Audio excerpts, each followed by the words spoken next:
We're going to call to order the Administration and Finance Committee. Good afternoon, borderline good evening. Keenly aware this is our last committee of the day. We're going to roll on through this thing. Can I get a roll call, please? Dr. Bopey? Still present. Dr. Bopey is present. Mr. Davis? Present. Mr. Davis is present. Ms. Edmiston? Here. Ms. Edmiston is present. Mr. Garvey? Here. Mr. Garvey is present. Ms. Holloway? Here. Ms. Holloway is present. Dr. Jones? Present. Dr. Jones is present.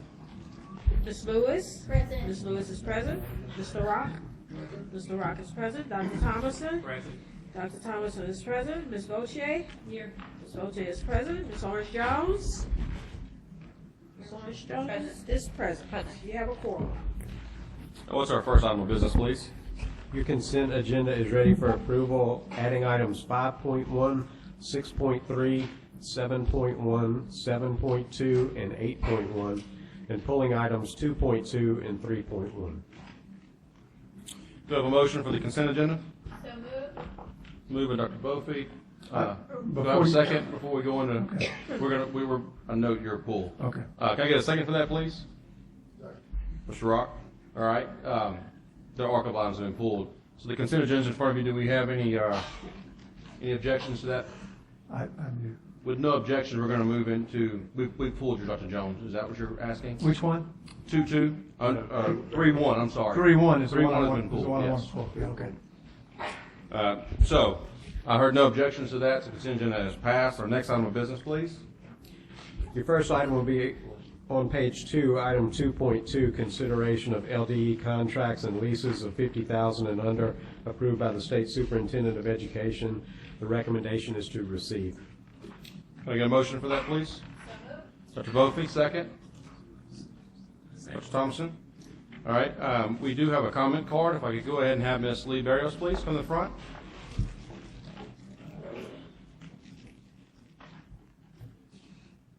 Make sure the green light is on and the mic's pulled close, please. And I'm loud anyway. Lee Barrios, retired teacher from St. Tammany. I have a question about the contract to Kelly McClure for $19,000. It says to develop its extended standards alignment and adapt alternate assessment to the newly aligned standards, build resources to support the Law 1 adjustment, develop guidance around identification of students for special ed, create a special ed guidebook, create a long-term plan for special ed work at the department. My first concern is that Ms. McClure is not a teacher. She has a BA in English, a master's degree in internal education development, and a doctorate in education administration. She is now with Leading Educators, so not sure what she does, but she definitely is not a special needs expert. And yet she's been asked to work with the new extended standards. The other question is, it says it's federally funded, and I'm wondering what federal funds, if that's IDEA, because I'm sure you know, the state has neglected for 6 years to write a set of extended standards and provide a new Law 1 assessment when Common Core was adopted in 2010. The excuse was given that, well, we have just completed rewriting the standards, but for 5, almost 6 years, Common Core were our standards, and all the other students in the state were required to take the Common Core aligned tests. So, and the feds put us on high-risk status for that. So now the department has begun the process of having these extended standards and assessments written.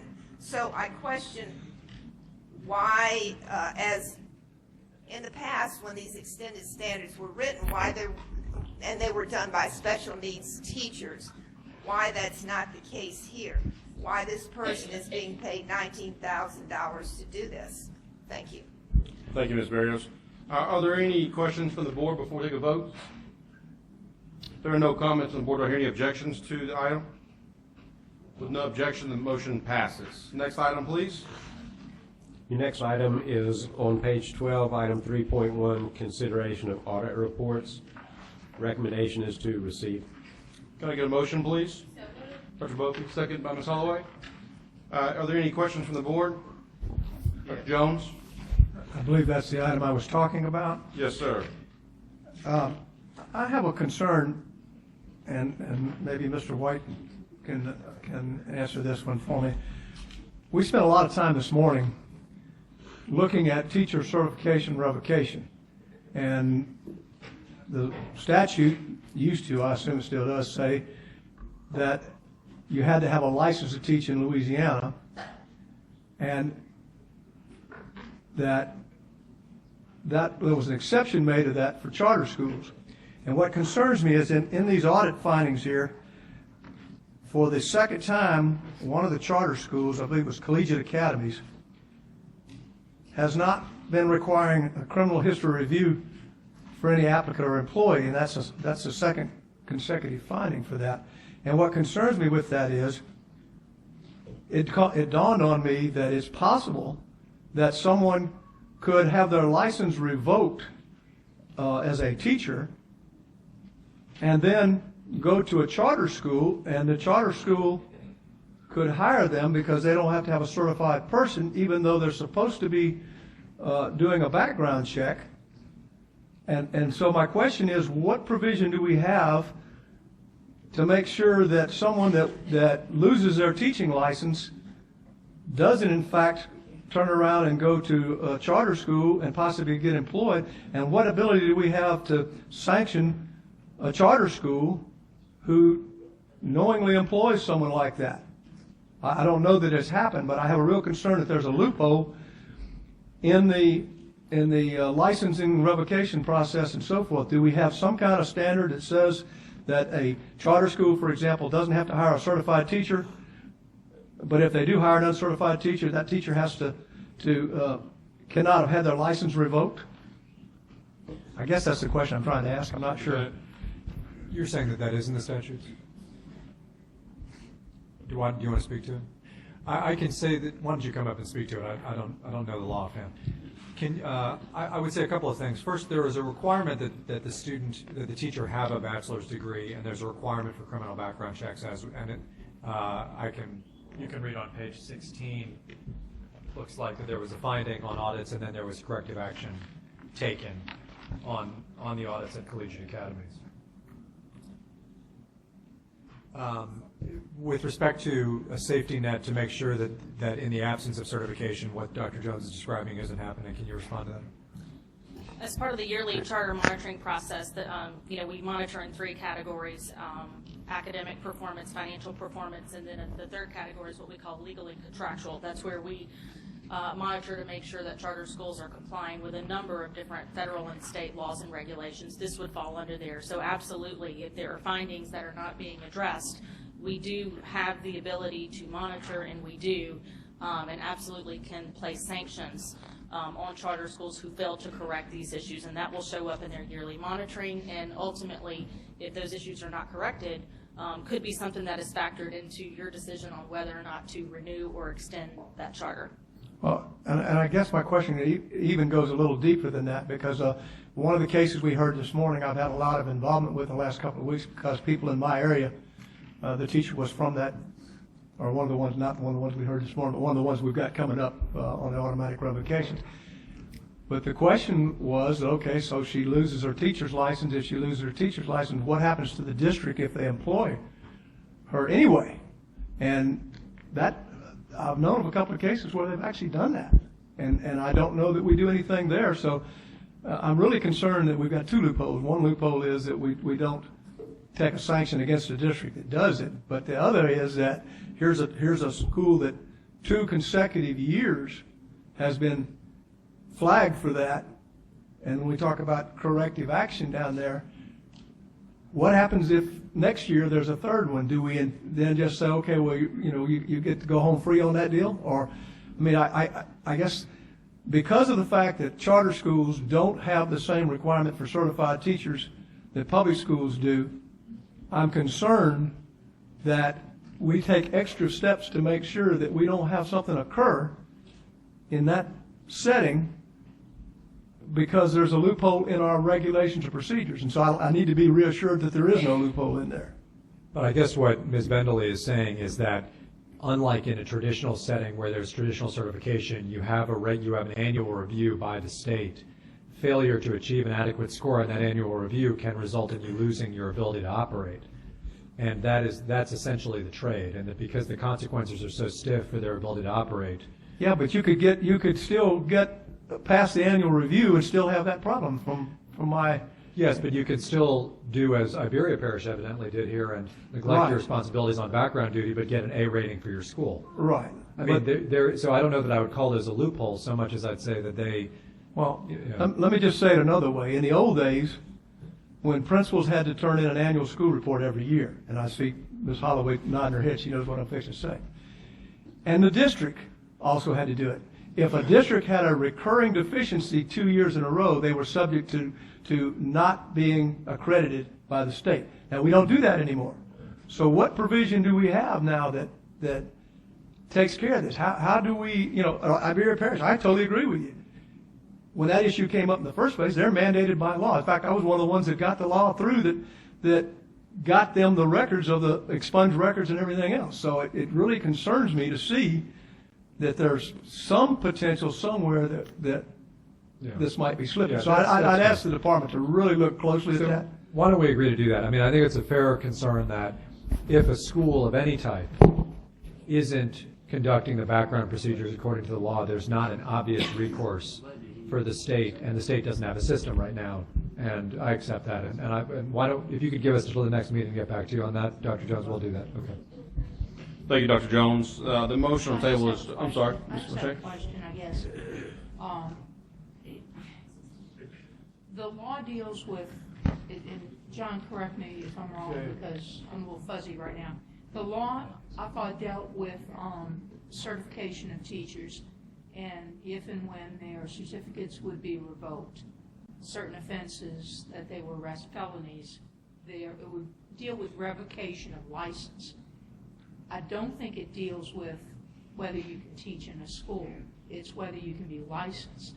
So, for example, and please correct me if I'm wrong, if you're a charter school and you don't need a certification, you could do the criminal background check, Dr. Jones, and the person could have committed a felony, and you could probably still hire them unless it was something that was sexual in nature or certain specified things. But for some of those that we looked at earlier, if it's a theft or some type of felony that is not child-specific, I think they could still hire that person.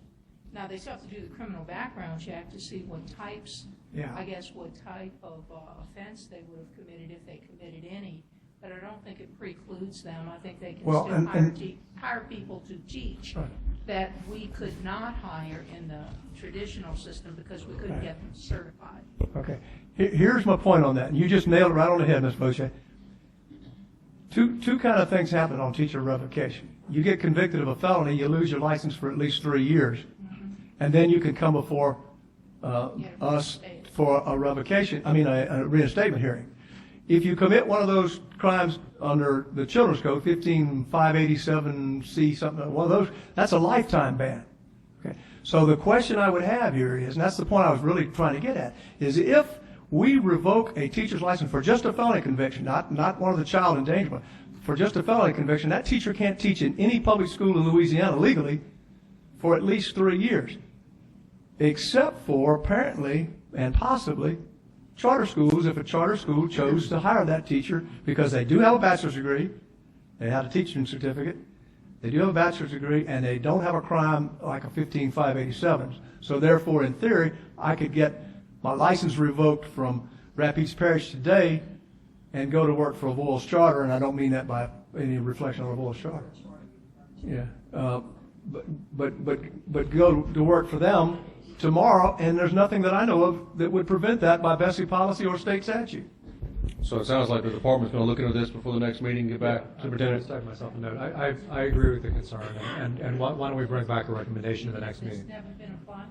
Revocation was almost irrelevant. Yeah. You wouldn't need anything Good deal. at a charter. All right, are there any other comments on this matter? Or? we got to make sure that both up here, as the BESE members and also those who are speaking, we got to get really close to these microphones. It's no money to get new ones. We got to deal with what we got. All right. So the motion before you is on to receive. Mr. Garvey. Yes, I have a question. I guess it'd be for the superintendent. On page 17 and page 18, we have some districts that have had the 7th and 5th consecutive findings on the exact same issues.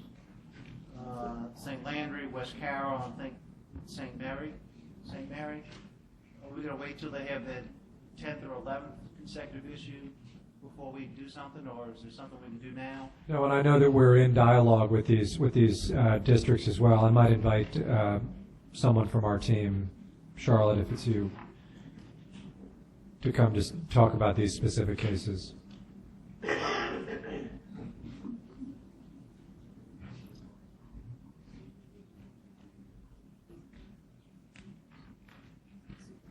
Charlotte Stevens with Department with Ed Finance. We actually follow up. Closer to the microphone. I'm sorry. We actually follow up after the third consecutive finding. We do some audit resolution in our area where we contact the schools after the third consecutive finding. Sometimes it'll take, if there's a finding, it could be well into year 2 before the audit report is issued for the schools to start working on that finding. And so sometimes it'll happen that it goes into year 2 or 3. The thing with the school activity funds also is that it could be that it is in a different school every year. So it's not necessarily the same location having the same problem. It could be in one school one year, one school another year, and so those are a little more difficult for the school districts to handle. Mr. Garvey, follow up? You are talking with St. Landry and Yes. West Carroll about this issue? They will be on our list because now that this is issued, we'll start that audit resolution process, and they've had more than 3 consecutive, so they will be on that list. Dr. Jones, you have something to add? Yeah, from a superintendent's experience, districts hire independent auditors to do those audits, third-party audits, whatever you want to call them. And the reality of that is they do a random sample of schools inside the district. They don't audit every school on every single item. But the single most troublesome thing for schools is activity funds, and it occurs there. So when I was superintendent of Rapides Parish, I had 50 schools, 51 schools? And so we were virtually guaranteed that every year, if that was one of the audits and thing that a school was going to get that. Now, we corrected it every year to the point sometimes we even changed principles as a result of it. But there was never any warm and fuzzy feeling when we went into that audit that it was likely that there wasn't going to be one or more of our schools that didn't have a problem with their activity fund for that year. It's very, school principals have a hard time dealing with that. I hate to say it, but they really do. Are there any other questions from board members on this matter? All right. So now the motion is to receive this report. Are there any objections? Hearing no objections, the report has been received. Next item, please. On page 27, item 4.1, consideration of federal or state grants and allocations to LEAs, Type 2 charters, approved non-public schools, and community-based organizations, competitive and other. The recommendation is to approve, and there are handouts on this item that have been distributed. 2 additional allocations were added to this item on October 7th after the packets were printed, and the handout reflects the changes.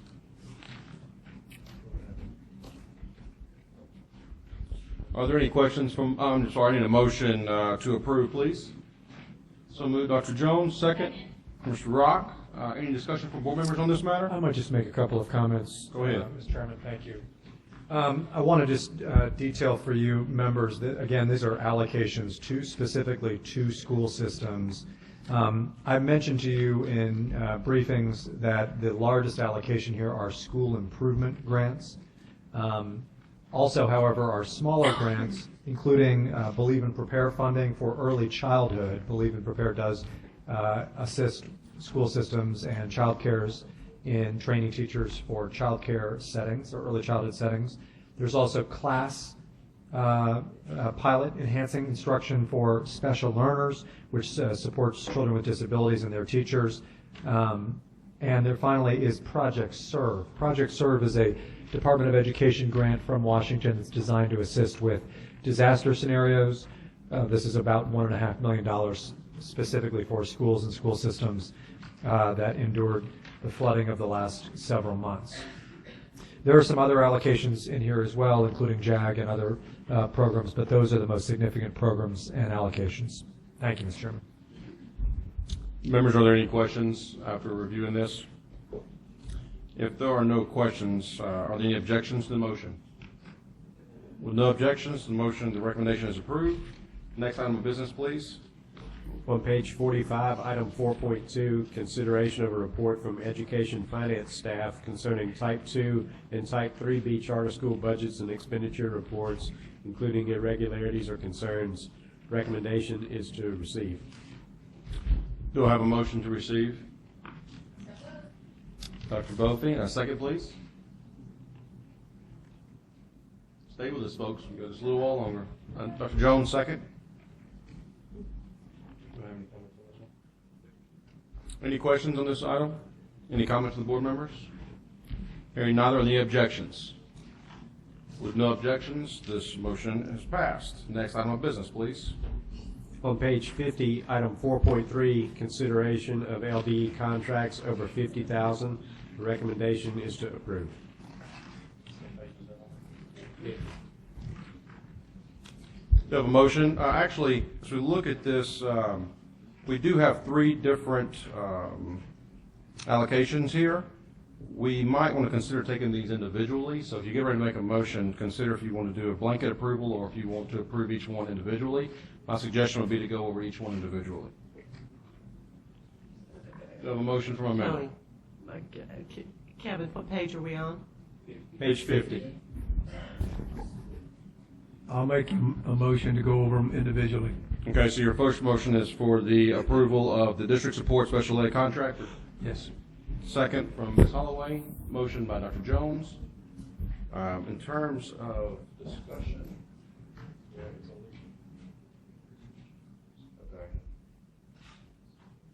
Our comment cards from the audience are going to be for 4.3 in general. If you have a comment relative to the district support special ed or if you want to cover it all at one time, I'll call your names and you let me know if you're going to come down now. Oh, We're on the district support. What you ready for? Yeah.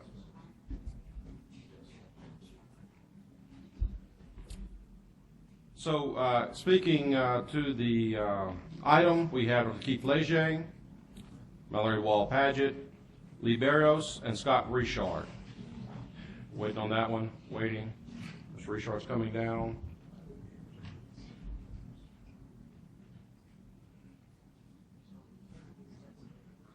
Mr. Richard, we're talking right now on the district support special ed, which is the LSU contract. Is that what you want to speak about, or because we are breaking this into three different motions? I'm here to speak on the large contract for the testing. Okay, we'll get to that in the third then. Sorry about that. Just give us a minute for that one, okay? All right. So, relative to the contract for $284,822, are there any questions from the board or superintendent? Do you want to have any words on this? Ms. Bochet. I just have a quick, hopefully a quick question. I just would like to know which districts participated in this, and did we see a narrowing of the gap with students with disabilities? Was it successful? The training materials that are being produced, are we going to, it says that it's going to share with other districts. So can you tell me a little bit about it? Because we're looking for students with disabilities arriving on time. And on Speak level. louder on this end. They can't hear another end, Ms. Bochet. Oh, I'm so sorry. Okay. I guess I would like to know which districts participated in this, and in those districts, did we see a narrowing of that gap in achievement levels with the students with disabilities to the regular ed in those districts? And the materials that are being produced by this, are we going to be looking at sharing that with the rest of us? We don't have the final data back on, from these districts. I'm happy to get your report in terms of what we have so far. It's a relatively small number of districts. I don't remember what the exact number is, and nor do I have an exact list off the top of my head. Okay. This is a program that's run out of OSEP. They make it available to states. We did it, but it's a professional development program. It's relatively small in scale across a certain number of grade bands. We can get you all that information and this is an extension that we're asking for today. All right. Any other questions from board members on this item? With no other questions, do I hear any objections to the approval? Hearing no objections, we'll need to have we'll move on to the next item. I need to get a motion for approval of the contract for Teach for America. So moved. Dr. Bofi, I need a second, please. Mr. Garvey. At this time, those who submitted comment cards, if it's for this particular item, if you would come down the front, please. If not, we'll give it a submit for the third item. Can I make that? Absolutely. Superintendent, go ahead. Thank you. Members, I want to explain the history on this contract, so you have the context for this. As will be described through the testimony, I assume this is an organization that identifies high potential candidates, not just for teaching, but for long-term leadership. They serve in low-income environments. They serve significantly in areas where students with disabilities do not have teachers who are readily equipped to serve their needs, as is too often the case. And it's fair to say that they have gone on, many of their alumni have gone on, I am one of their alumni, for example, to leadership roles in various parts of the education system. In Louisiana, this program has been placing teachers for 26 years. It has been subsidized at $1 million a year in a line in the budget for more than a decade. And that was cut dramatically a couple of years back by the Jindal administration. As a result, the state has tried to sustain, the State Department has tried to sustain a $500,000 commitment to this organization, which is what you have in front of you here today. Some of you have asked me about the organization's scale. That too has somewhat decreased in the time since that reduction was made. They are also, as some of you have noted, funded by school systems, and they're funded by private entities. I'm sure they can explain to you the finances of how that works. But from our perspective, it is a good investment in places that need it, in not just strong teaching, but also long-term leadership potential at the school district and other levels, including the state. Thank you, Mr. Chairman. Board members, I'm going to hear public comments, and then we'll go to questions from the board. And I apologize, I didn't realize quite how many cards I had, so make sure you clearly identify yourself before you launch into what you're going to have to say. Make sure the green light is on, and you pull it up close to the microphone, please. Ms. Moe, we'll start with you. Debbie Moe, representing the Louisiana Association of Educators. I first want to say that I do know several teachers who have gone through the Teach for America program. Some in particular have stayed in the profession and have become since certified through the state of Louisiana. I think I'm a little confused, however, about why we are going into the residency program and then also continuing to keep a program such as Teach for America. Our kids need to have, as we've said earlier, teachers that have a full program of courses and of mentor work, and I'm not sure, I could be wrong, that the TFA model does that. So I am confused about why we are continuing a model that we've said is insufficient. As I said before, I do know several Teach for America teachers. They're excellent people. Some of them have gone on to stay in the classroom, which I greatly admire. But I am confused about why we are continuing to support differing models or competing models, alternative education certification programs tend to me to be in conflict with what we just discussed in the previous meeting. So with that, I'll just simply say that I think that this program for me is confusing, and perhaps we should look at the funding for this to go into the residency program. Thank you. Thank you, Ms. Moe. Next, please. It's Kevin Lemoyne, Superintendent of Point Covey Parish Schools. Point Covey Parish has utilized teachers for Teach from America, or for America, over the past 10 years and beyond. We're a rural school district that has about 80% of its students living at or below the poverty level. We have an teacher attrition rate of over 20% for the last 3 years. We struggle to find teachers. We struggle to keep teachers. As a superintendent, I realize that the number one indicator of an effective, valuable education is an effective teacher in the classroom. We have to be creative. We have to find whatever means we can to recruit and to keep our teachers. I'm unfortunate to be in an area of the state that has some of the highest beginning teacher salaries of the entire state and in some cases region. Some of our districts that surround Point Coupee Parish pay their teachers starting upwards of $10,000 more a year. And so it's hard not only for me to find these teachers, but it's hard for me to keep these teachers. We train these teachers, they do an outstanding job, and then they brag about their student successes. And guess what happens? They get better jobs, and I can't blame them for that.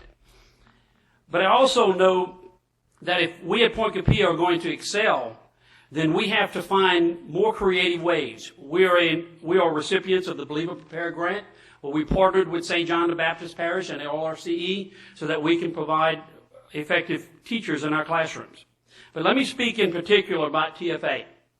We currently have 14 teachers that are from the Teach for America organization, and some of which travel from downtown Baton Rouge to a little town called Bachelor, Louisiana, almost an hour one way each day. And I can tell you that TFA, as Mr. Garvey said earlier, it's not a solve-all situation where we're going to solve all the problems through this organization. But I can tell you what it is. It puts effective teachers in the classroom, teachers that are committed to driving an hour one way. And I can tell you they're committed to a minimum of 2 years. Several of our teachers actually stayed beyond the 2 years. We currently have 4 former TFA teachers, and they're outstanding teachers and they do a great job. If we eliminate the Teach for America program in Louisiana, I'm going to have, starting the day it's eliminated, 14 long-term subs in our classrooms. And I can venture to say, and I say it often, do you want your child in that classroom? We owe it to our children to find the most creative means by putting effective teachers in the classroom. And quite honestly, my livelihood depends on the effectiveness of the teachers that we can find. And so I ask you to support the Teach for American organization. We understand that there's a small financial contribution that we make for each one, but I think it's a very worthy contribution that we make to this organization so that they can continue finding these teachers. And I'll say one last thing. In June, I had a principals meeting, and I congratulated each of my principals for being 100% staffed.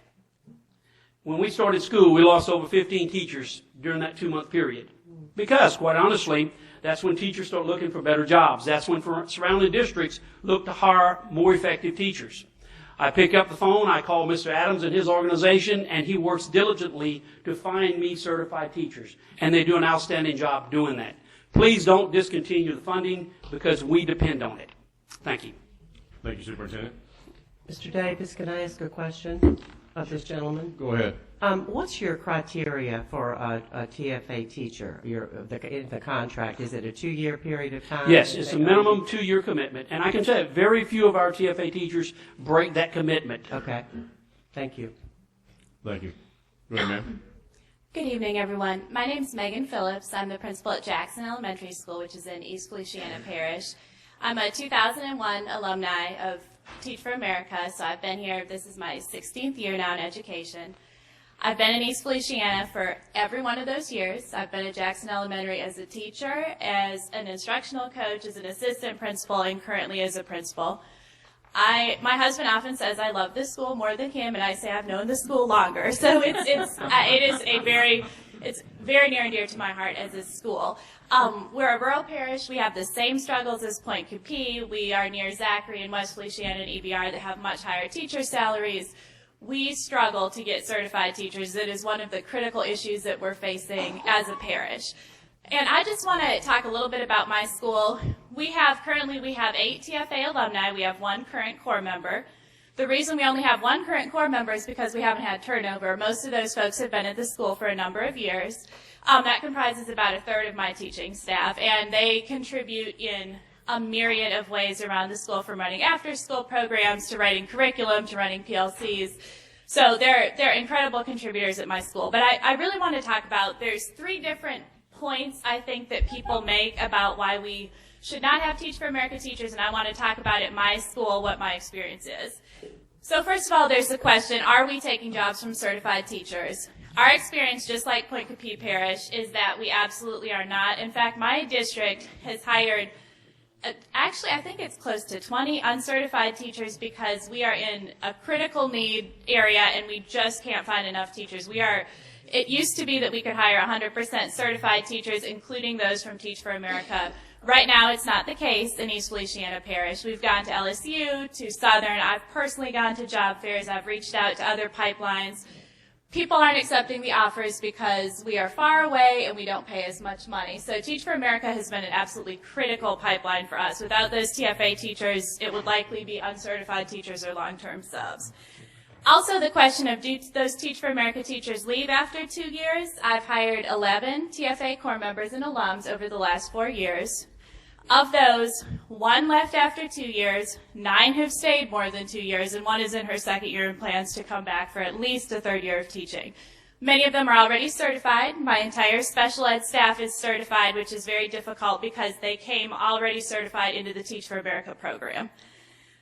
Finally, our Teach for America teachers effective with students not only are they young, mostly extremely energetic, very excited about education, but they have a wealth of support from the Teach for America organization. If there's ever an issue, I can get on the phone, I can call, I can text. Teach for America staff comes out to the school actually to help the teachers in the classroom, which is a level of support that we don't receive from any of our other teaching preparation programs. And I know I'm out of time. Just as a parent, I know we talk a lot about school choice, and we talk about what we do as parents. I'm a parent. I chose to enroll my child at my school. He has a Teach for America alumni teacher along with a traditionally certified teacher.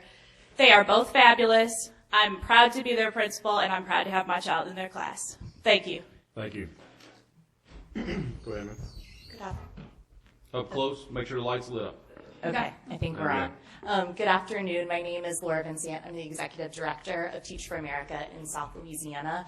I feel like our superintendents and our principals have said a lot already, but I'll keep my comments brief, and then we have some others in support of the contract who would like to speak in favor as well.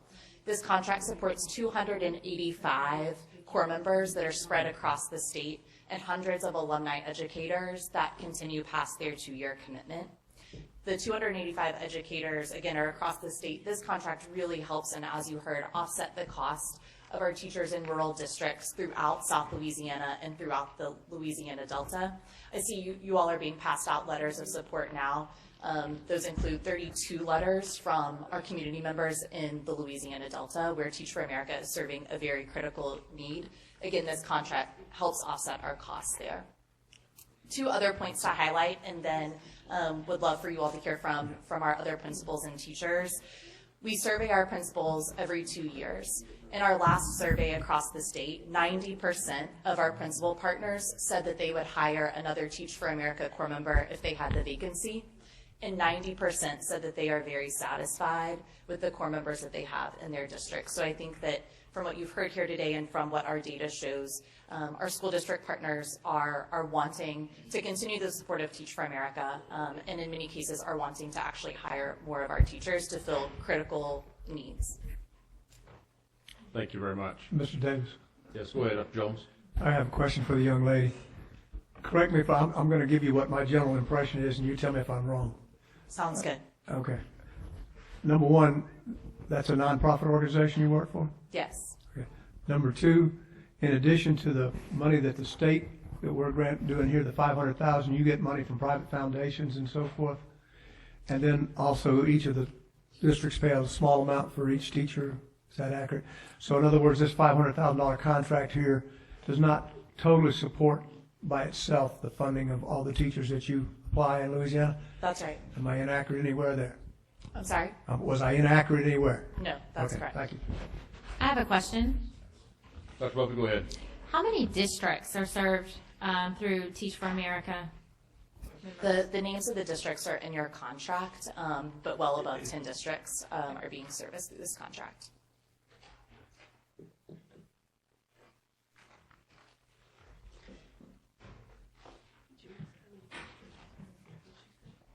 Does that answer your question, Dr. Bophy? Yes, thanks. Are there any other questions? Okay, at this time, all the others, or a couple more, let's rotate out here. Again, sorry for the confusion on who's speaking to what here. All right, we got 4 new seats. Make sure the green light's on. Mic pulled close. I probably don't need as close as most. I'm Sean Fleming. I'm with the Developmental Disabilities Council.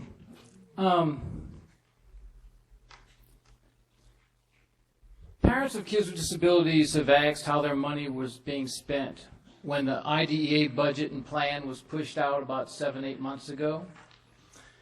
And the response they were given was they have to come to BESE to see when that money would be doled out. This is one of those times. I just want to point out, SEAT met last week, the Special Education Advisory Panel, and they were not informed that this is how it was going to be used. I don't know how parents feel, and I think, to follow up with some questions, I wonder how many kids with disabilities are being taught by teachers in TFA, and how satisfied their parents are with them, and whether those parents think that's a good use of those IDEA resources, because there's a couple of funding streams that you see on the little chart next to this, and IDEA Part B is one of those. And my main point is not questioning TFA or what, the value of the program. My question is, are they serving kids with disabilities, and how much money is going from special ed? And the main thing I'm asking is, were stakeholders, your SEEP, your Special Education Advisory Panel, were they aware that this is how it was being used and allowed to ask these questions in a public forum? Because my 5 minutes are almost up, and I don't get to ask questions here. Thank you. Thank you, Mr. Fleming. Next. My name is Edmund Greenup. I'm principal of Children's Charter School here in Baton Rouge. I know you guys have heard most about the rural need for teachers, but I'm here in Baton Rouge, and we do have that same need here within the city. TFA has actually helped us in a number of occasions to fill those critical spots that we need for a long time. I currently have 5 alumni and 1 core member now that's currently in my building, and that includes my assistant principal, who's I think he came out of the Corps in 08, 09. So I have a pretty good history with TFA, and I'd like to see that continue because they do serve a critical need for us, and I'd like to see their funding increase so they can give me some more opportunities to get my teacher vacancies met. Thank you. Thank you. Ma'am. Hello, everyone. My name is Rakima Thomas Toussaint. I am a 2011 Corps member from South Louisiana and a current assistant principal for Kenilworth Science and Technology Charter School. I just wanted to come and speak on how, if it was not for TFA, I would not be in education today. Coming out of LSU, I wasn't exactly sure what my next plans were, and I actually met with Laura Vincent, who was actually my recruiter, and she told me about the organization. I looked more into it, and lo and behold, 6 years later, I still am here in education. And again, the people that I have met in Teach for America are some of the most dedicated and hardworking individuals that I know. A lot of the staff members at our school now are TFA members.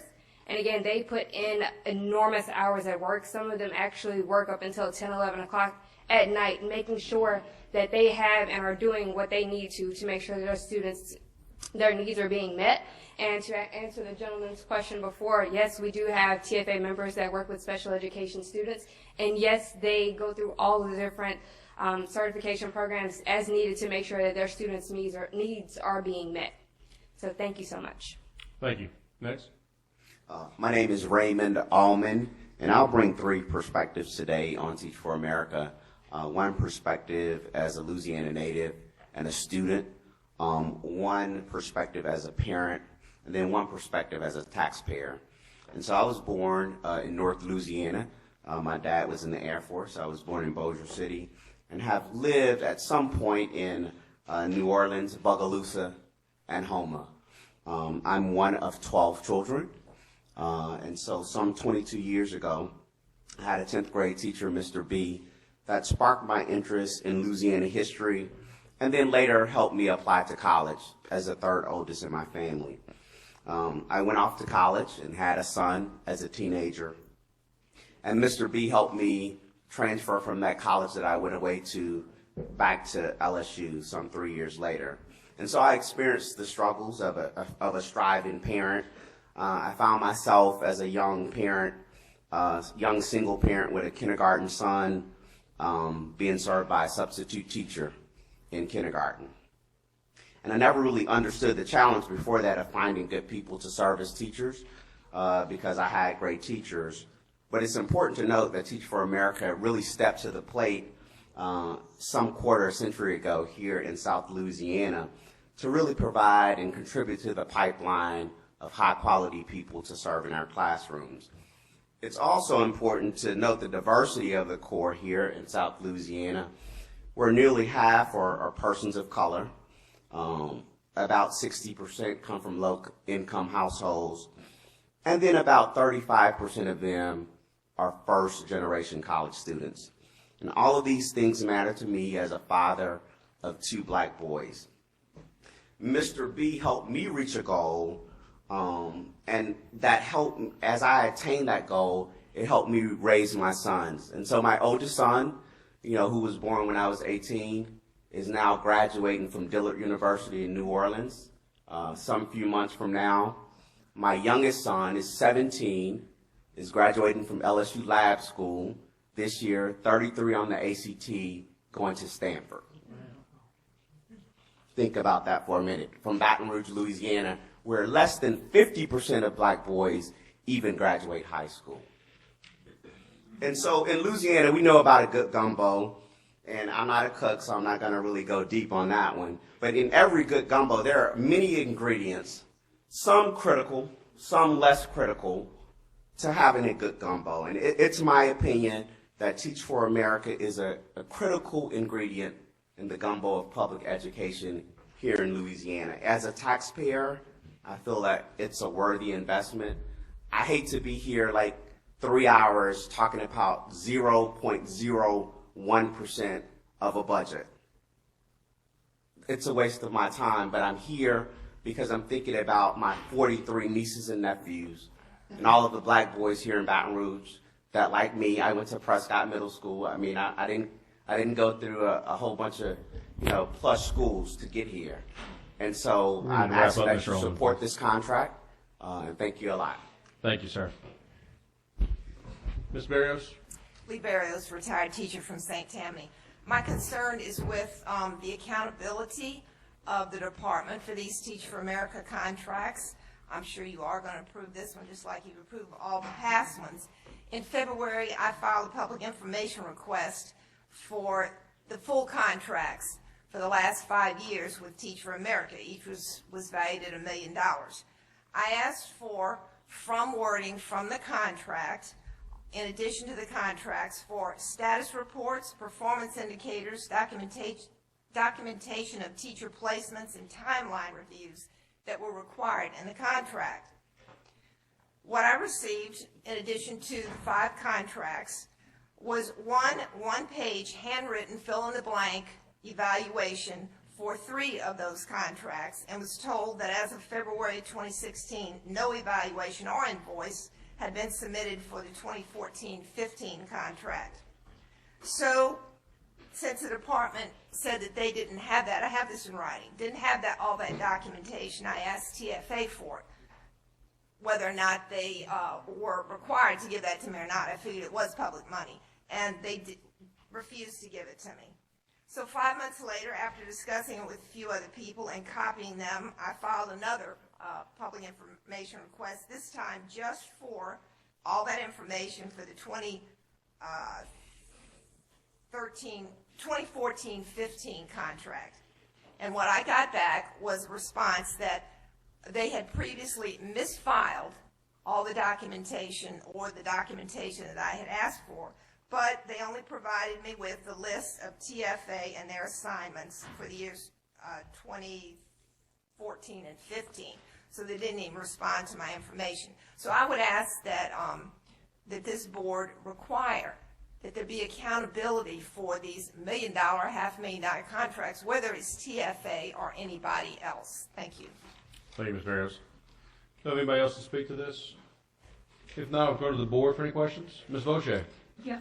I'm going to start off by saying I'm in favor of the contract, but I'd like, I do have TFA teachers in my school district. After Katrina, we had tremendous shortage of teachers, and we still have in the area in which I am. Got a poverty rate approaching 80%. I'll find them to be, very bright, energetic. Nothing is too difficult for them to do. My concern with some of this is I would like in a perfect world to see us have teacher preparation programs in the state that produce enough teachers that we can employ, good teachers that we can employ and retain. We don't have that yet. And the monies that we hopefully will have available, I would like to see put into that effort in terms of recruiting and attracting. The young lady who joined the Corps, who said she was an LSU student, an alumni, and didn't know what she was going to do next, and she was recruited to go into TFA. I'd like to see us have some efforts, even on our college campuses with our very young entering freshmen, to do a huge marketing and recruitment campaign that is going to say, be in education, this is a good place for you. Come and be part of our teacher prep program, do your residency, and prepare for that as a career. The TFA issue, I'd also like, just as Ms. Barrios requested, to be perfectly honest, is that we do keep data on this. If we don't have it in the past, maybe from this point forward, to see what the retention is beyond 2 years for actual classroom teachers and then school-based administrators, because these are a lot of these young people are very bright, ambitious, and goal-oriented people.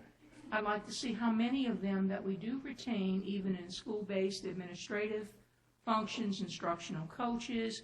I mean, I've got some that I've promoted at my district level. So I do think there is a need for it, not for right now. I'd like to see us get to the point in Louisiana where we don't have a need for any of these alternate certification programs, because what this is an alternate certification program. We recruit, these people in. If they need to be certified, they've got to sign up. In fact, some of them in my district are in my alternate provider program, and there's some in Teach, the Teach Project, Teach NOLA, those kinds of alternate certification programs.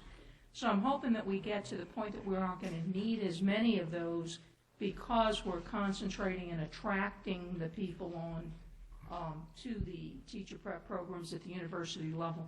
So I'd like to see maybe the department look into what can we do for recruitment and outreach on our universities here in Louisiana to try to attract our incoming freshmen and maybe even beyond into the high schools, but at least to incoming freshmen to really consider education as a worthy career and get into that prep program and the residency model and come out really prepared to be, lifelong in education here in Louisiana.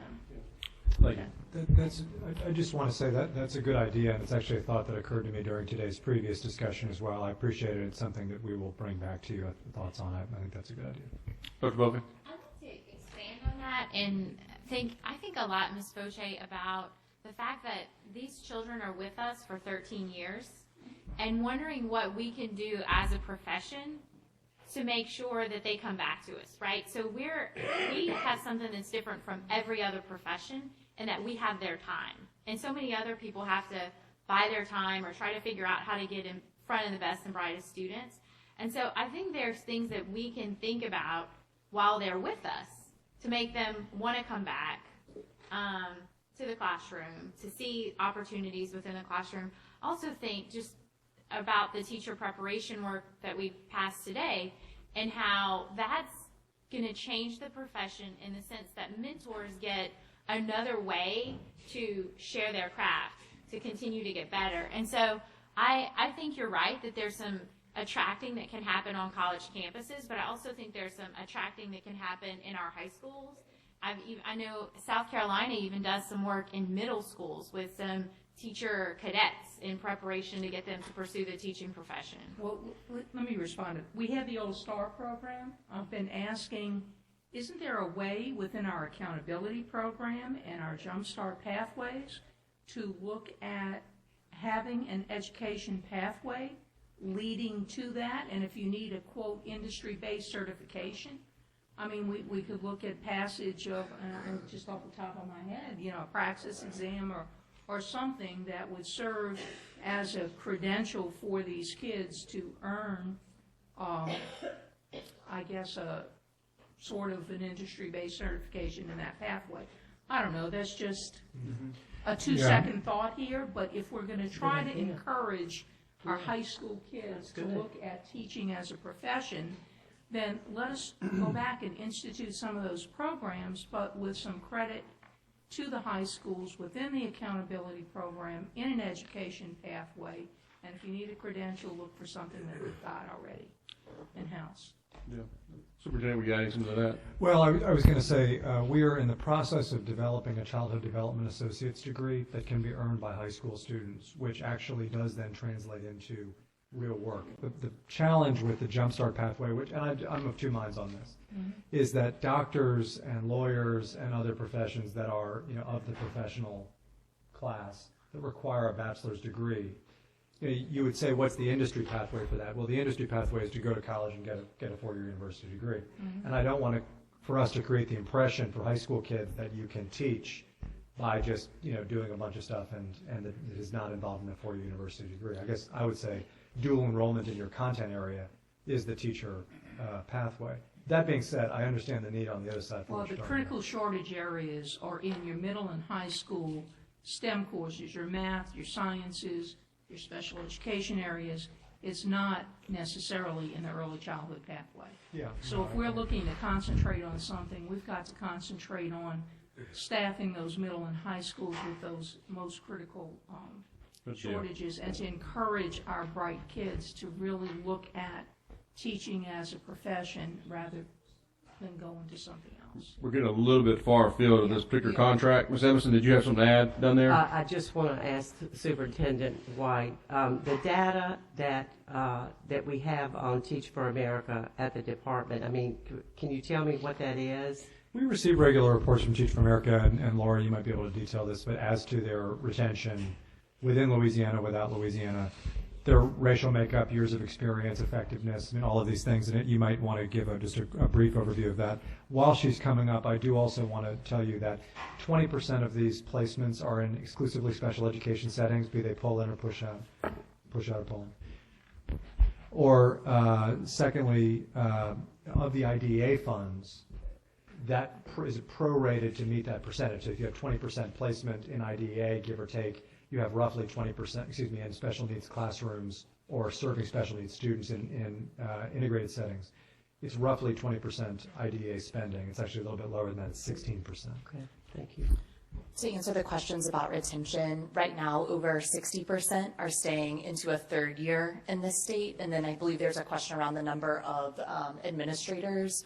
Over 35 Teach for America alumni are leading schools across the state. That's out of a base of about 1,100 who have remained committed to the state over time. Thank you. Thank you very much.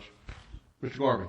Yes, I wanted to address a question that was brought up a few minutes ago. Someone asked, why are we supporting this program? And I wanted to point out that not one of these teachers gets placed unless a principal has asked specifically for a TFA teacher to be placed in their school. And not one of these teachers gets placed unless a superintendent of that principal has asked for a Teach for America teacher to be placed in their school. So if the question is why are we doing it, it's because teachers and principals are telling us that this is a beneficial program that they need for their schools. Thank you. Thank you. Are there any other comments from the board before we take a vote? With no other questions, the motion before you is to approve the contract Teach for America. Do I hear any objections? I'd like to recuse. Oh, please make sure we note that Ms. Carrie Owens-Jones is recused from this vote. Any objections? Hearing no objections, the motion carries. Contract approved. I need a motion now for the last of this section, for the contract. Make sure the last one here with Data Recognition Corporation. Can I get a motion for this, please? Dr. Bofick, can I get a second? I need a second so we can continue this. Ms. Edmonston? You want to comment? Superintendent White? Members, we have not, I don't believe, as a board, been through a testing contract procurement. So at the risk of being redundant, for those of you who know this information, I'm going to provide just a conceptual overview so that you have an understanding of how these contracts work. The LEAP test has been administered since 1999. A test is like a building. You have a general contractor, and the LEAP's general contractor has been the same general contractor since 1999. This company called DRC has had a number of contracts with the state. They have, for the most part, been competitively bid. The contract you're considering today has been competitively bid. Now that is a different question from whether you want leather seats or vinyl seats. It's a different question from whether you want a standard transmission or an automatic transmission. Those are custom features. And the way that this general contractor works is that built into the RFP are specific features, and then it's the vendor's job, the general contractor, to go design the car or design the home, in this case, design the test.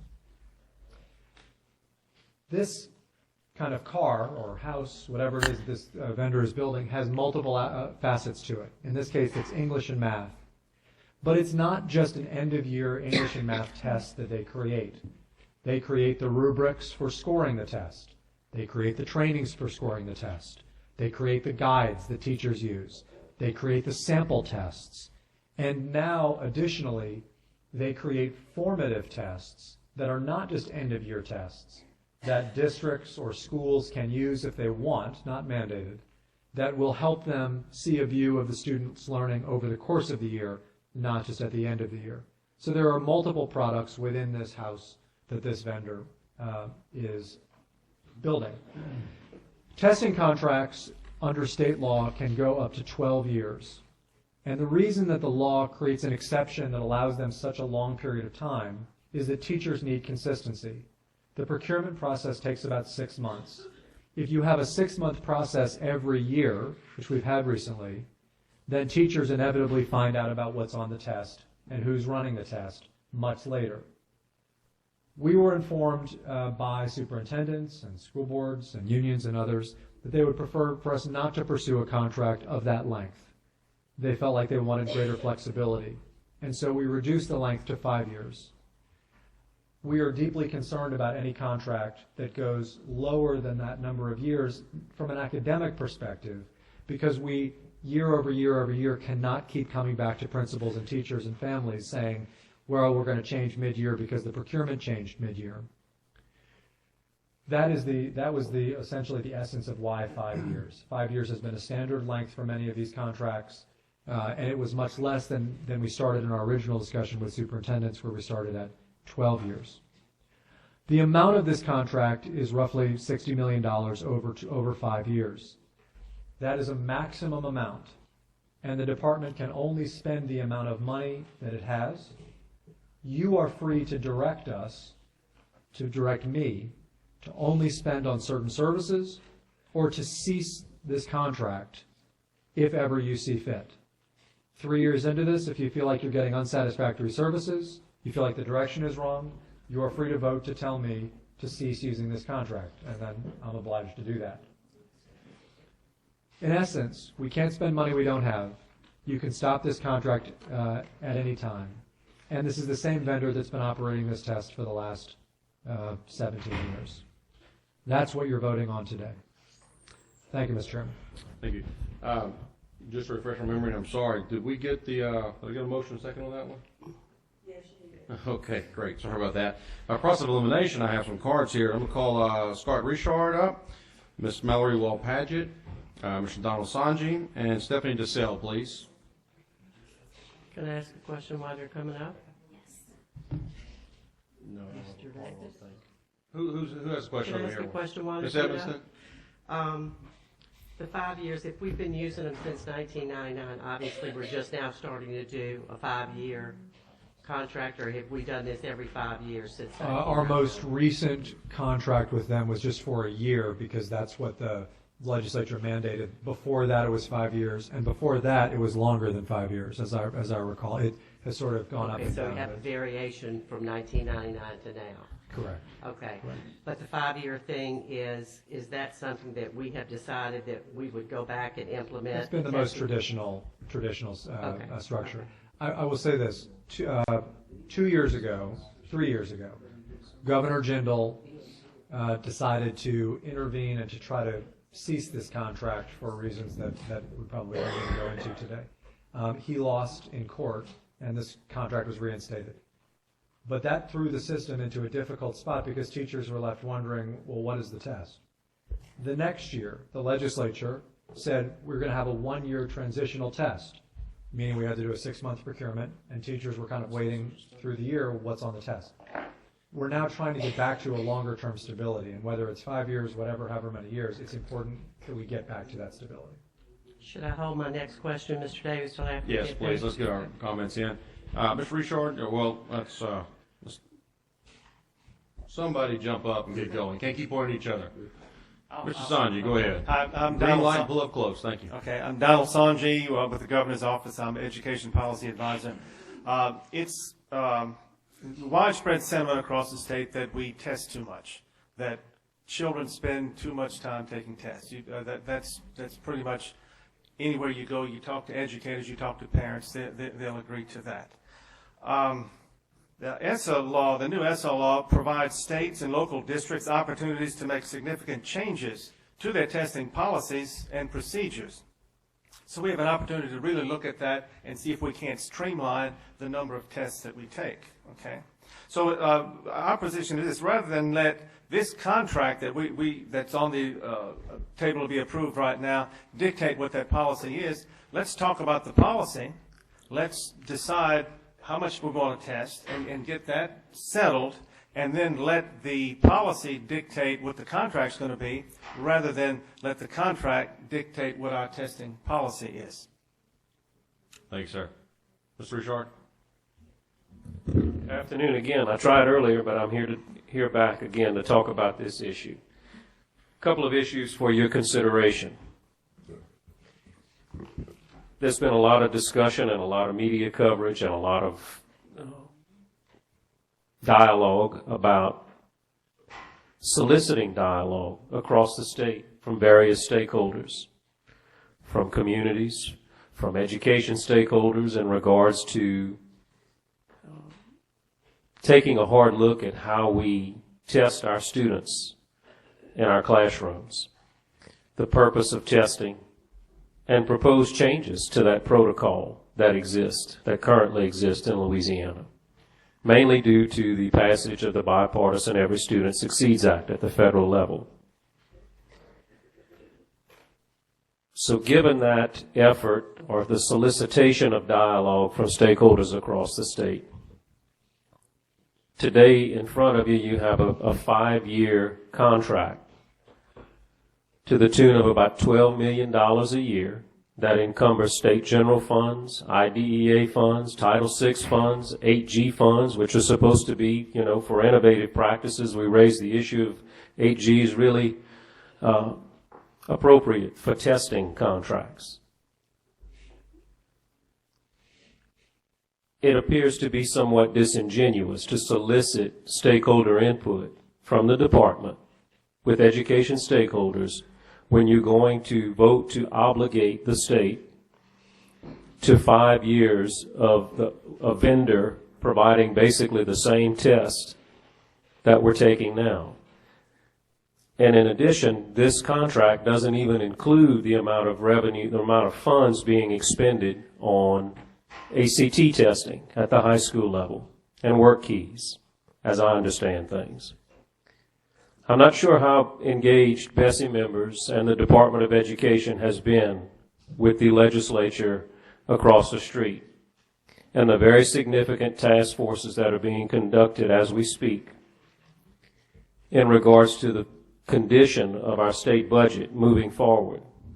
and in what direction and what impact tax policy and budget revisions will have on things like the MFP and the current fiscal condition of our local school districts in many areas across the state, especially south of I-10. These dollars are going to encumber available dollars that could be going to other purposes if we really are sincere about reducing testing. We've heard a lot of discussion, a lot of reference, and a lot of analogies about building a house and constructing a house. Well, if there's really a sincere effort to get stakeholder input, it should start from the bottom up at the foundation. This is basically putting shingles on the roof before you've laid the slab to that house.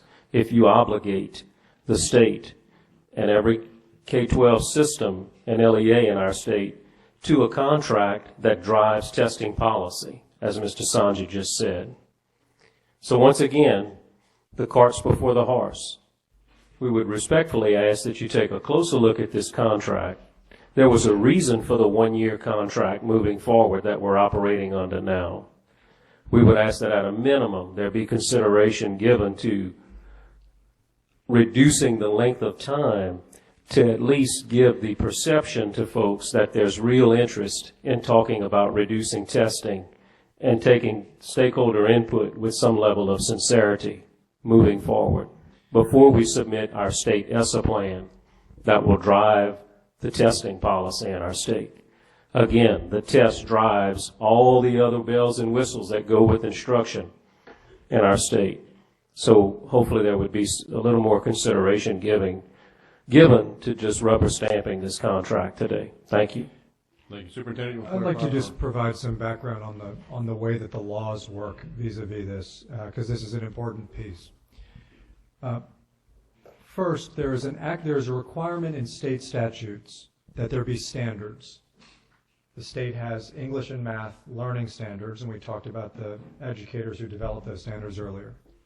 There's a requirement in the law that across elementary, middle, and high school grades, those standards be tested and that there be standards-based assessments. Now, state laws change over time. This vendor, if those laws change, are still obligated to you to deliver a test, which has happened since 1999. Standards have changed. The vendor has adjusted the test. The law drives the standards. The standards drive the test. The vendor's job is just to do what the law says. Now, the procurement process, which is what we're here today as a part of, we're not here today to approve what's on the test. The legislature and your development of standards did that. Instead, you're here to ratify that the contract should be approved as part of a procurement process. With respect to Mr. Richard, the procurement process is not a political process of public engagement. The political process is a process that is supposed to rid the process of politics and that type of engagement. So that at multiple stages, the Division of Administration and this board are to approve contracts to validate that they have been successfully completed given the finances and the procurement laws of the state. I say that just to dissociate all of this. If we don't have a testing contract in place, we cannot meet the education laws. And if we don't have a testing contract approved, that has ramifications for a procurement process that under the law conducted by the Division of Administration has gone on for multiple months. Mr. Richard's point about testing policy is fine. If you want to go back and work with the legislature to change the requirements in state testing, you can do that. And then whoever is providing the service will have to accommodate those changes in policy. But this is not a policy decision today. This is a contractual financial decision today. All right, I got several questions on the board. Do you want to hear a few more speakers, or are this relevant to the last? I can wait. You can wait? Can you wait in here? All right. Ms. Wall-Padgett, please. Well, thank you. I really appreciate the conversation around what is the foundation of this system, because I think that we could all agree that teachers are the foundation of this system, any way you cut it, no matter what policy you're talking about. And what is wholly unfair to teachers is to consistently move the goalposts for them and for their metric of success. We've also had a lot of conversations today around sustainability and stability, and it strikes me as curious that we have an opportunity right now to put some stability on teachers and to say, this is where we're going for the next 5 years. We're not saying how many tests we're going to give or what's going to be on those tests. We're just saying, because ESSA requires it, we're going to have a test. And no one likes tests. I don't like tests. You don't like tests. That's not the issue here.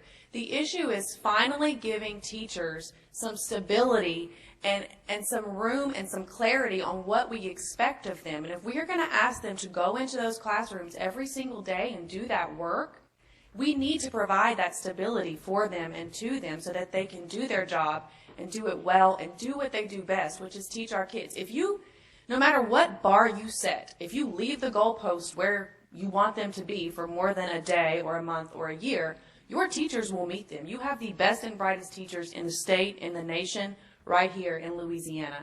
They will meet that metric, but they need to know where that metric is going to be. So this will send a clear message that this is where we're headed. We have a long-term plan. We are compliant with the federal law, and here's what we expect of you. And you will get in return the student achievement that everybody on this board has been looking for. So please take that into consideration as you start to think about this contract.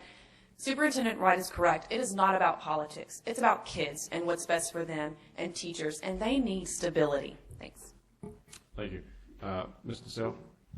Thank you, members, and thank y'all for allowing us to speak at this late hour of the day.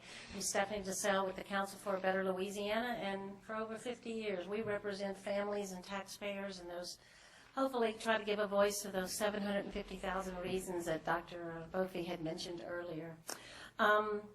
The state test, this contract is really, as the superintendent said, in compliance with state laws and federal law to have annual state testing. This has really little to do with how many inappropriate or other kind of tests may be going along in districts and that sort of thing. Local districts have a lot to work out with regard to testing, I know. But the tests that we're talking about here really underpin the entire public accountability system in our state. And our concern is we have a set of RFP and bid laws, procedures, rules. I know you take your responsibility very seriously in making sure that these contracts are fulfilled in all that way. But then what we are concerned about is any kind of effort to try to delay. Why would we delay a perfectly legal process? This has nothing to do with, in fact, as said earlier, the whole process of this is meant to try to avoid political interference as much as possible. And that's really what we need to do, is just to move on. Our concern is that we will throw in some sort of risk for delay. And the last thing we want in this state, it would be such an injustice, because our tests are supposed to be measuring what our teachers are being asked to teach, what our children are being asked to learn. Why would you want to force a testing company? I don't even know the testing company. I don't care. But you need that level of expertise, quality, and consistency over time, that they get it right, that they're aligning whatever test they create with what we are doing in our state. And I would not want to put them behind the 8 ball and delay and cause our whole state or something to risk opening up the entire process again and somehow or another putting our entire system at risk. That is something that we would just find just unacceptable. I thank you for your time. I hope you just move forward on this, and we can talk about some of the other issues at another time. Thank you very much. Thank you. Could I have Deborah Shum and Mr. Brian Lejeune down as well, and Mr. Fleming? Good evening again. Thank you all for staying so late. Sean Fleming with the Developmental Disabilities Council. There was $3 million spent this year on tests, K-8, and now it's up to $12 million. It's a fourfold increase. as Mr. Reshore indicated, that's a lot of money. When I looked at the IDA budgets over time, we used to spend about $2 million of IDA money for all the tests. That includes the alternate assessments for kids with significant disabilities, which the state hasn't been changing, and they're just now starting up, which I think is good. But this will be about $1.5 million of just IDA dollars every year. And I wonder, are these tests going to be 4 times better than the tests we have now? And when I look at the resources, the other part of the IDA budget is there's $4 million for kids with high cost needs. Those are kids who cost more than about $33,000 a year, and when school systems need resources to actually provide services to those kids, the parents on your special education advisory panel, the parents on my Developmental Disabilities Council, they all had the same recommendation. Increase that amount of money. And they also had another question. What are you spending the money on? Because the money in assessments went up to $3.4 million. This year it's 3.2, which is kind of aligned with this, but we don't know what happened to that other money. But every year they ask for that money to go towards actually direct services, programs that actually meet the kids' needs. Tests don't necessarily meet the kids' needs, particularly these tests. But I have to ask, are we getting a product that's 4 times better than we were getting this year? And we're not out of compliance this year on this test. We are out of compliance. We're on high-risk status for the alternate assessment for kids with significant disabilities. But we're not out of compliance on these tests. I find a 4-fold increase pretty remarkable, and causing the questions, what are we getting when we're talking about construction and whether we're building a house or a car. And I live across the river, so the first thing that came to my mind was that Winnebago that actually floats on the water is what we're buying, and I think it's going to fly now too.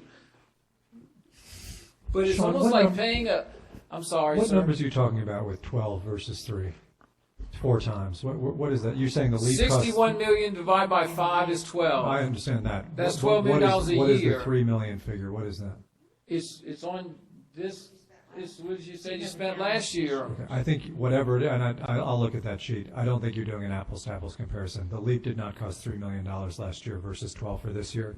I'll get the facts, but well, we asked for data. That's interesting because I asked for what are we spending the $4 million that we had in the IDA budget for testing. I asked that question. I was said, what's for tests?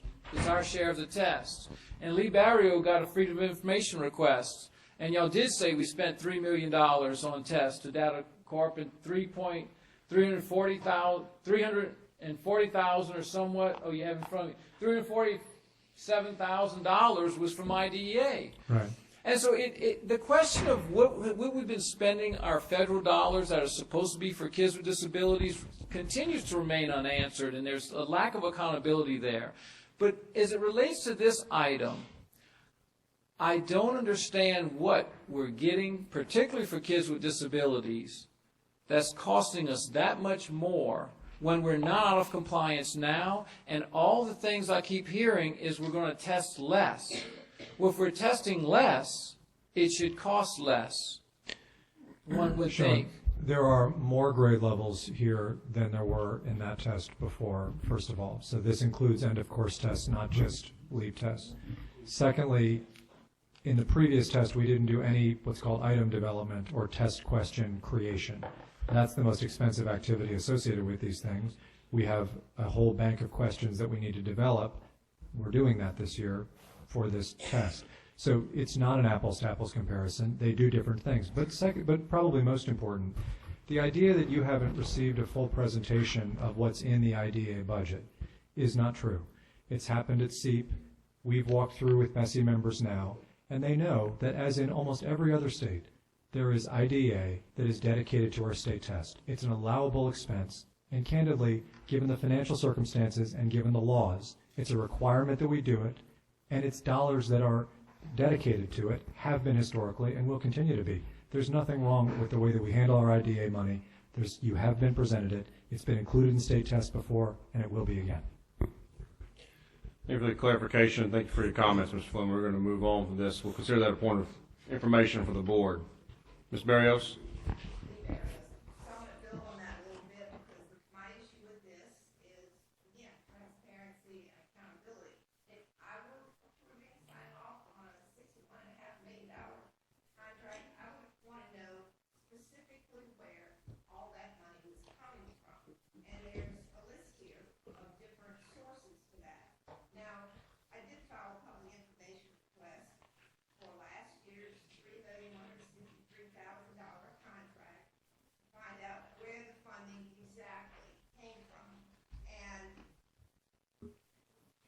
Pretty loud I wasn't anyway. sure.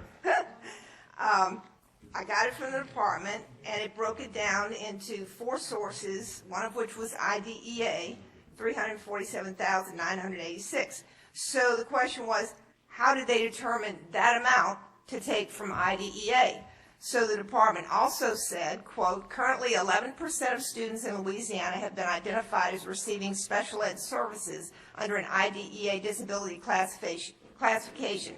Therefore, currently up to 11% of statewide assessments are funded by the IDEA grant, and that in fact is 11% of last year's budget. So if you apply that to the $61.5 million contract, you're looking at, and I know it's going to be a give or take, it's not going to be that exact number, but that would move up to $6,765,000 and some odd dollars from the IDEA budget for the next 5 years.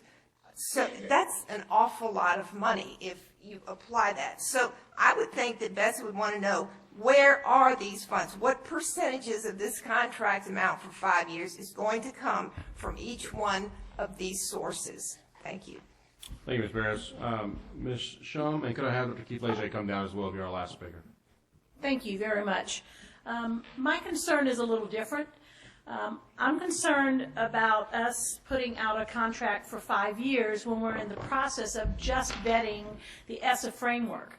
And in the ESSA framework on page 5, it talks about one of the state supports will be to make available to teachers in schools optional checkups assignments that can be used to measure student progress throughout the course of the year. It also talks about on page 17 of the framework different levels of EOC testing, different types of tests that will be considered in this framework. And here's my concern. The ESSA framework is set to be discussed in public meetings involving stakeholders, involving people who are involved as educators, parents, community members, and we've got meetings scheduled for October 17th, November 1st, November 2nd, November 4th, November 7th, and November 16th to discuss those issues. Yet here we are getting ready for the board to approve a 5-year contract. Now, I'm not saying anything about what you have to do for the year, but clearly this company has done 1-year contracts before.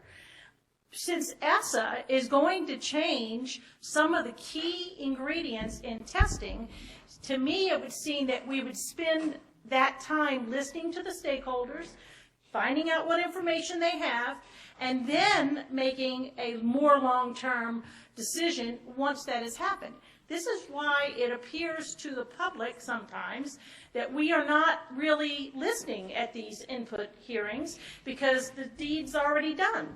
So if we have a 5-year contract that's actually put in place today, before we've had any of these ESSA framework meetings to discuss what kind of testing, and John talked about it earlier, he said that this is going to provide specific features. Well, if we want to talk about specific features, then to me we would want the input from the public to happen before we say to a testing organization, because whoever it is, that we will come back and say, hey, these are the features we're looking for, this is what we have, and let's get the best deal. You know, let's make sure that we don't have to go back and do an add-on, because when we had these framework meetings, we've come up with some additional things that we would like to include or not include in the testing process. So my concern is, why go 5 years when clearly this company, if I heard correctly, did a 1 year? Why not do 1 year and then come back? Because maybe my dates are wrong, but my understanding is that we will have an ESSA draft in March.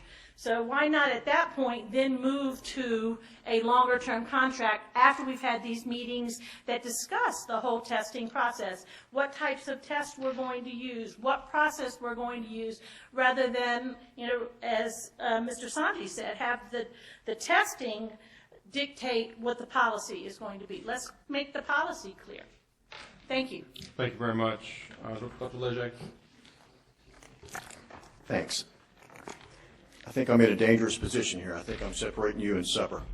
My name is Keith Lejeune, former educator representing Stand for Children. First, I'd like to commend Superintendent White and his staff on the well-advertised ESSA listening tour throughout the state for all the time and energy that they put into that. Our students should not be victims of political posturing and delay tactics. They and our teachers deserve consistency and stability. Valid, reliable measurements of student growth is a civil rights issue. I urge you to please support this policy that is clearly in the best interest of our kids. Thank you. Thank you. Superintendent White, did you have something you want to add before we go to the board comments? Yeah, just a couple of points of clarification. We are at the end stage of a legally prescribed process. An RFP was let 6 months ago, roughly, say 4 to 6 months ago. That is a public document and commences a legally prescribed process, and it sought a 5-year contract. That document was available. This discussion was not heard. We didn't receive these kinds of comments at that time. Going back to a vendor and saying you have to now provide the same thing on a 1-year timeline or a 3-year timeline is a totally different product for them. And why is that? I said to Mr. Fleming that we had to spend money now to develop test questions. A vendor can't just say, well, we recognize that we're going to spend this amount of money for test questions over 5 years versus this amount of money for test questions over 1 year. It's a totally different thing. So I say this to you to say this. All of the policy changes that Ms. Shum described or that Mr. Sanji was hoping for, if those things come to pass because you make changes to accountability or to the state's testing system or the legislature does, this vendor is obligated to make those changes. Over the last 18 years, the legislature and BESE have made a lot of changes to standards and assessments. This vendor has provided the service at every turn. It's a general contractor. People change their sheet wall, or drywall, people change their tiling in their bathrooms.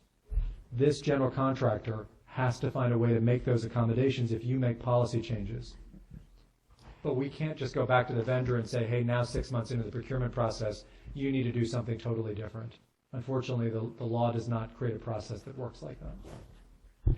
I know I have some comments from the board. I'm sorry, you, Dr. Jones. I'm going to try to see if I can, with me, I have to kind of rationalize everything down to some succinct points. And so I'm going to ask Superintendent White, with your permission, a couple of questions to see if I've got these brewed down right. Number one, was this contract, this bid proposal, was it competitively bid?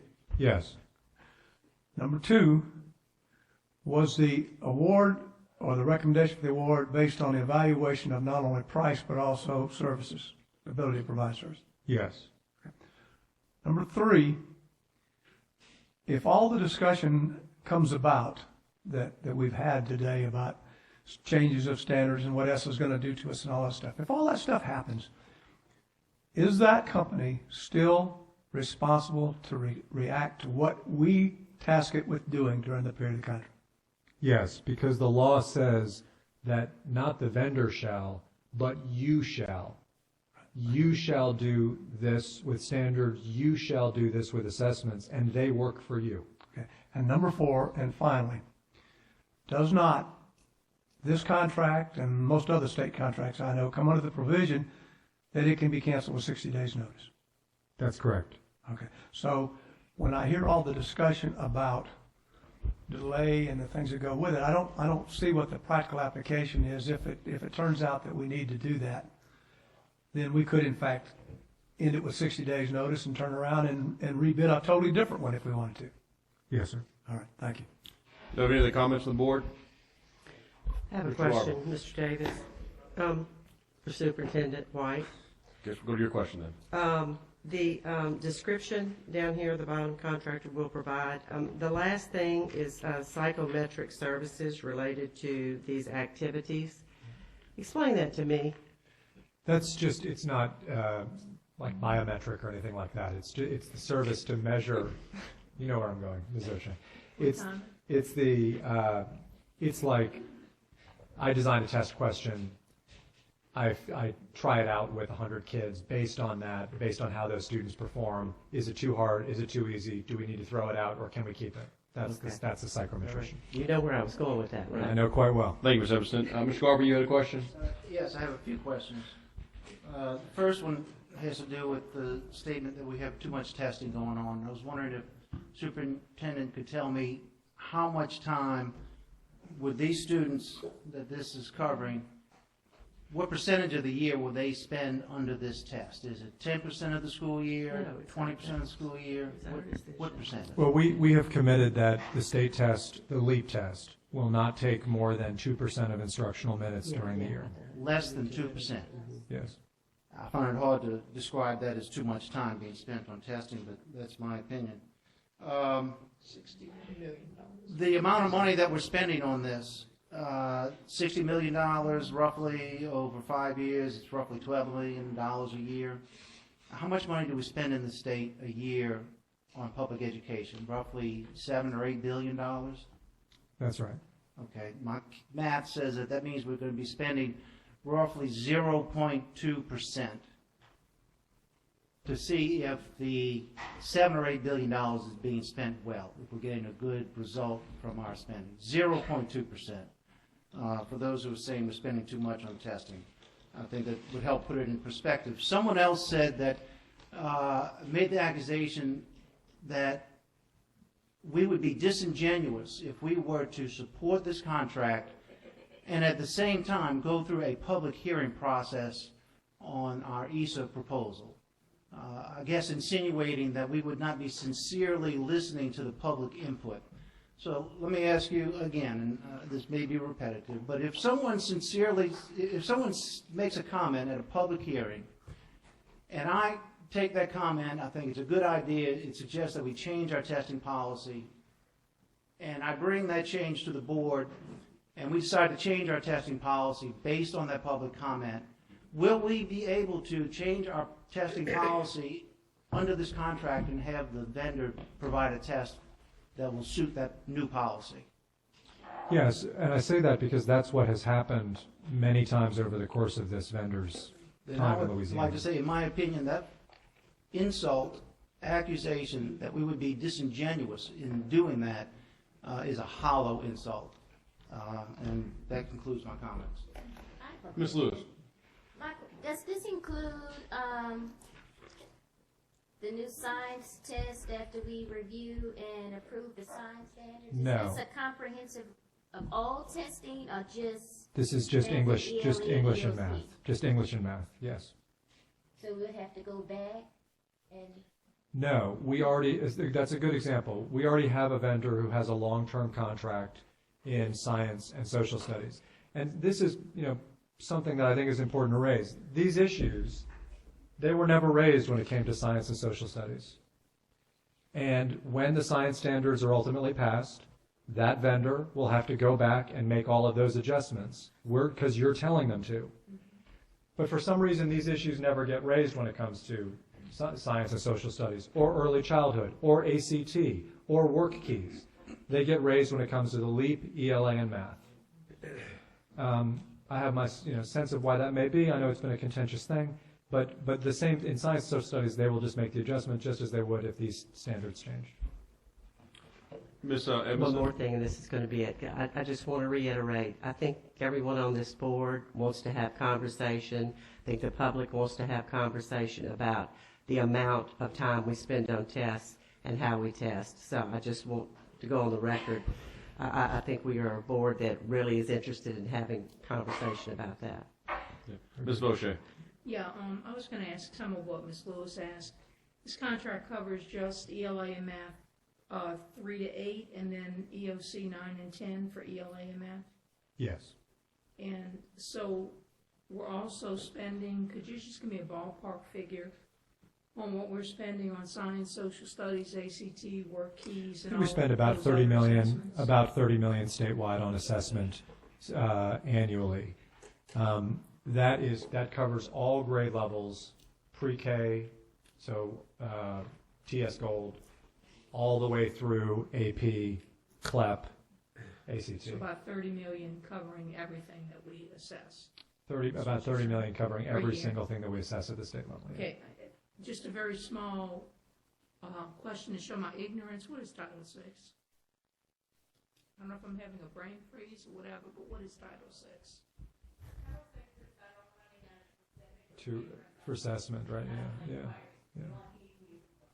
Oh. Maybe that's why I don't really know much about it. How much do we get a year on that about?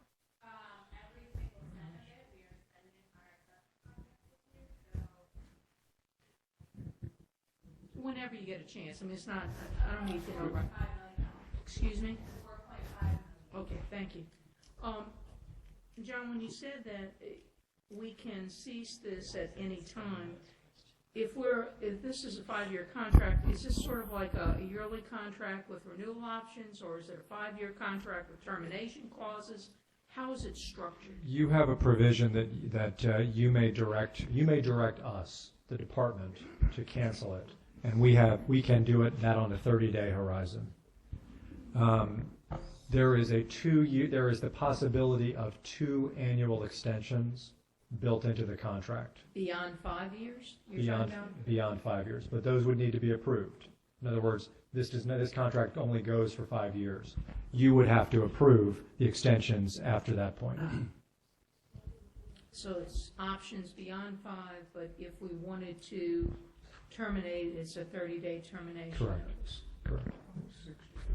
Do I have any other questions from the board? Mr. Garvin? Yeah, I'd like to adjust my numbers from what I said before. Based on the $30 million of testing, that would mean we're spending roughly 0.5% of our state budget to find out what kind of product results we're getting from our state budget. Thank you for that. Do we have any other consideration or any other comments from the board? Not hearing any, do we have any opposition to the contract? Hearing no opposition. Request a roll call vote. We need to approve that or just have that? I'm not sure. Just have it? A call for a roll call vote, please. Excuse me, read the motion again, please. The motion is to approve the contract in question that we just And that's spent it. time discussing. That's correct. Roll call vote. Dr. Volpe? Yes. Dr. Volpe, Bosch, yes. Ms. Edmiston? No. I can't hear you. No. Ms. Edmiston votes no. Mr. Garvey? Yes. Mr. Garvey votes yes. Ms. Holloway? Yes. Ms. Holloway votes yes. Dr. Jones? Yes. Dr. Jones votes yes. Ms. Lewis? Yes. Ms. Lewis votes yes. Ms. Orange Jones? Yes. Ms. Orange Jones votes yes. Mr. Rock? No. Mr. Rock votes no. Dr. Thomason? No. Dr. Thomason votes no. Ms. Boucher? No. Excuse me. Ms. Boucher votes no. You want to vote, Ms. Mayor? I don't think I need to at this No, point. you don't. You have Passes. 6 yeses and 4 noes. It passed. Motion passes. Thank you. Next item of business, please. Item 4.4 on page 57, consideration of fiscal dialogues as a result of the fiscal risk assessment processes. The recommendation is to receive. This is a report. I need a motion to receive, please. Dr. Bophy, need a second. Dr. Jones? Do we have any cards? No cards. Any discussion from the board on this item? Ms. Bochet? I hate to, just a question. I know Dr. Jones had questioned another district, but I'm looking at one of these where it's the 8th year of lack of a fund balance and also deficit spending projected. How in the world can they be viable with no fund balance and projected deficit spending? Is the governing body of this group carrying them, or what's the situation? Which one are you looking at, Ms. Bochet? Why don't you just call it out on page 58, very first one? Algiers Technology. Yeah, this is part of a larger LEA, and that's how it's happening. We're in dialogue with that LEA. This is, I don't know if Kunjan or Charlotte wants to speak to it specifically, but this has been a circumstance with a small high school that's operating at really bad economies, and yeah. So their governing organization is carrying them pretty much? Correct. I mean, they have a very large comprehensive high school that you're probably also aware of, as well as 4 elementary schools in their cluster. Okay. Any other comments from Dr. Jones? I want to just follow up on Ms. Bochet just a minute. So as I read that, this has been an issue with this particular school for 8 years? Yes, sir. How long do we do that, till they lock the door? Well, it might be worth just walking through the process. I would say that this is a very, very small school within a larger LEA. And because of the way that the budget is structured, I believe that there are overhead expenditures in this school's budget that make demonstrating this level of fiscal health quite difficult. It's probably worth, Charlotte, you talking through the process. Okay. You can make sure the light's on and go close, please. Thank you. It's off. So we have been in constant contact with the school, and it is a economy of scale issue. It is a small school. They have some overhead expenses. Their population hasn't been quite what they expected, but the parent organization has felt like they wanted to continue to develop this school, and so they are providing some support to the school. And so we have been talking to them. They had hopes that their student population would continue to grow, which would alleviate some of the burden of some of those overhead costs, and that hasn't quite panned out as they've expected. But we've also been in contact with the parent organization, and they are supporting this school. Okay, when you say that, I guess that's where I get my concern from. It's been 8 years, and it's showing down here, a bullet down here says that they're expecting an additional budget deficit of almost $200,000 for this year. And so does that parent organization have the money to do that? And are they really doing it, or are they just telling us? They do. It would be, and this has been the case in the past, it would be a mid-sized district. And this is a school of fewer than 200 high school students that aspires to provide a comprehensive suite of services. Down the road is a high school that's also within this LEA that has more than 1,000 students. Here's what I would say to the board. This is a school that has been troubled for a while. Dr. Lewis was its principal many years ago. It was a healthier place then. There will likely be a more in-depth discussion of this specific school at our next board meeting for reasons that Charlotte, Kunjan, and others are involved in. I'm not suggesting you take my word for it, but I would tell you that there are decisions that have to be made about whether the school's finances and other things make it viable. There will therefore be a significant discussion of this school at the next meeting, and it may be a better discussion to have then when we'll look at the school's history and its charter in a more holistic way. That's what I was going to ask. When we look at, I don't know where they are in the charter renewal process or whatever, but will this be discussed when it comes up for renewal? Yes, it will be discussed, and this will be a difficult piece of evidence in that discussion. Are there any comments relative to receiving this report? Dr. Jones? One other question. Let's just take worst case scenario, because I'm looking at this situation, and I don't want to keep on with it because we are going to look at it again. But if the local charter organization has the funds to do it, why are they in a deficit? Why haven't they paid it off each year as it came up and gone with it? But The bigger question to me is, are we responsible at the end of the day for No. anything should they fail? No, they're an independent nonprofit corporation that's responsible for their own liabilities. But Charlotte, why don't you talk about the Right, budgeting so, structure? so they're not in a posture where they're not paying their bills. What the situation is that the parent company is helping them to the extent that they need to, and at some point, were they able to be in a positive posture, then they would begin to repay some of this help that they've received. So there's no situation where they're not paying their bills. It's just that if they were able to do that on their own, they're short this amount of money to be able to fully fund what they need just with their own funds without any assistance. But there is no obligation to the state on the part of the state for anything that they might be lacking. And just to remind the board, we're going to take this up in a different manner at a different time. This motion in front of us is just for receiving this report that we're reading right now. Mr. Garvey? To try to clarify things a little bit more, could you tell me the parent organization, the organization as a whole, does it have a positive fund balance? Yes. Okay, thank you. Are there any other comments relative to this item? Seeing no comments, are there any objections to receiving the report? With no objections, report is received. Next item of business, please. On page 141, item 5.2, consideration of a report from education finance staff regarding type 5 charter school budgets and expenditure reports, including irregularities or concerns. Recommendation is to receive. Do you have a motion? Dr. Bophy, any a second? Second. Ms. Fauché? Do we have any reports, or any comments from the board? Questions from the board? All right, without hearing any, do we have any objections to the motion? With no objections, the motion passes. Next item of business, please. On page 147, item 5.3, consideration of RSD contracts of $50,000 and over. The recommendation is to approve. Dr. Bophy, any a second? Ms. Holloway? Any comments from the board? Let me make a couple of comments. Members, you will note one large contract for Jacobs CSRS. I want to note that we do have the Recovery School District staff on hand. We also have, most recently, former Department of Revenue Secretary Tim Barfield. Welcome, Tim. It's an elite thing to say you've been at a 6:30 meeting of BESE, so congratulations. As you know, CSRS has been our longtime project manager since Katrina in New Orleans.